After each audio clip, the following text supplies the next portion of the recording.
priekšskatu kļūt par Saeimas deputātu un piedalīties svarīgu lēmumu pieņemšanā. Šķiet nereāli tā nebūtu nav, jo šonedēļ 18. martā beidzas pieteikšanās projektam Jauniešu Saeima.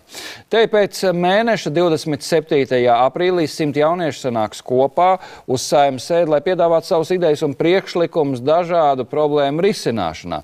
Par ko tad uztraucās mūsu jaunatne un kas tad tais svarīgs, par to Enijas Kreitsbergas stāstā.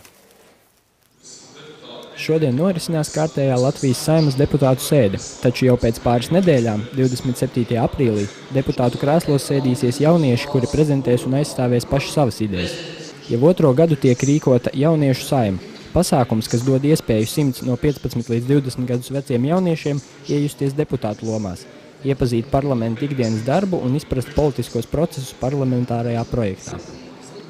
Jauniešiem ir tā iespēja iepazīt, kā tad reāli notiek šis Saeimas darbs, kā notiek lēmumu pieņemšanas process un kā tad jaunieši paši arī var ietekmēt šo procesu, aktīvi piedaloties, iesaistoties, diskutējot par sev svarīgiem jautājumiem. Apkopojot iesniegtās idejas, var novērot, ka šogad, tāpat kā pērn, kopumā populārākā tēma ir izglītība un kultūra. Taču šobrīd visvairāk balsu kopvērtējumā ieguvis priekšlikums, kas pārstāv tēmu Mana ideja Latvijai. Idejas autore Laura Kārkliņa pārliecināta, ka lielais aizbraucēju skaits ikdienas mūsos mazina patriotismu. Katrā trešajā Latvijas ģimenē bērni uzaug bez vecākiem, jo vecāki cenšas savus līdzekļus, tas ir naudu, nopelnīt ārzemēs. Un ir ļoti skumji, ka tādajādi neveidojas bērniem patriotisms pret savu dzimteni, jo viņi nesaskata savas iespējas Latvijā.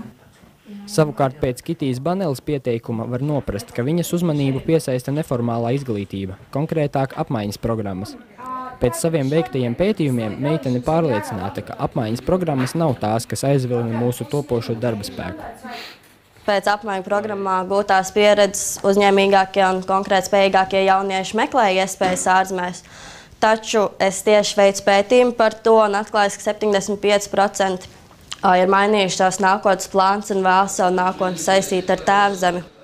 Atšķirībā no pašreizējās Saeimas deputātiem, jaunieši uzskata, ka jādomā vairāk nevis kā apdzēst liesmas dažādām problēmām, bet gan par to, kā mēs dzīvosim pēc gadiem 10, 20. Laura, tāpat kā Toms Jansons, projektā piedalīsies jau otro reizi. Abi pārliecināti, ka ar jauniešu deksmi un vēlmi izzināt jauno var sasniegt ļoti daudz.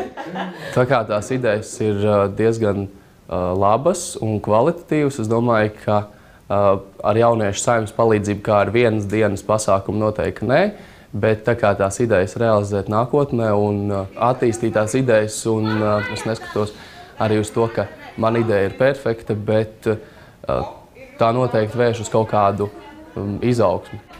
Arī Toms vēlas sakārtot izglītības sistēmu. Pēc viņa domām, pašreiz skolās tiek sausi iemācīti fakti, bet kā uzstāties publikas priekšā un mācēt aizstāvēt sevi un savu viedokli, skolēni nezina. Pēc projekta pārstāvju teiktā, ideja ir izdevusies, jauniešu aktivitāte ir iespaidīga. Pirmais gads, varētu teikt, bija veiksmīgs, jo tiešām šī interese bija diezgan liela. Salīdzinot ar šo gadu, liels prieks, ka tiešām interese ir augusi un jaunieši ir pieteikušies daudz vairāk nekā pagājušajā gadā. Tas svarīgākais ir tas, kad veicināt šos jauniešos šo attieksmi, šo domāšanu, kad ir jāiet, jārunā un ir jādara, un man liekas, ka tas mums ir izdevies.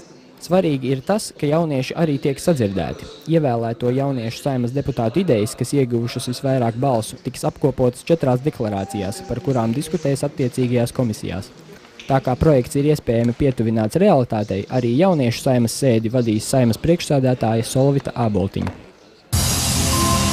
100 gudrās sejas. Vēl tikai piebildīšu, ka šo sižetu, kuru jūs redzējāt kopā ar Eniju Kreitsbergu, gatavojuši paši jaunieši un tātad aktīvi arī iesaistījušies žurnālistikas darbā, ne tikai Saeimā. Bet jūs varat iesaistīties, jūs esat jauns un centīgs, jūs varat iesaistīties Saeimas darbā.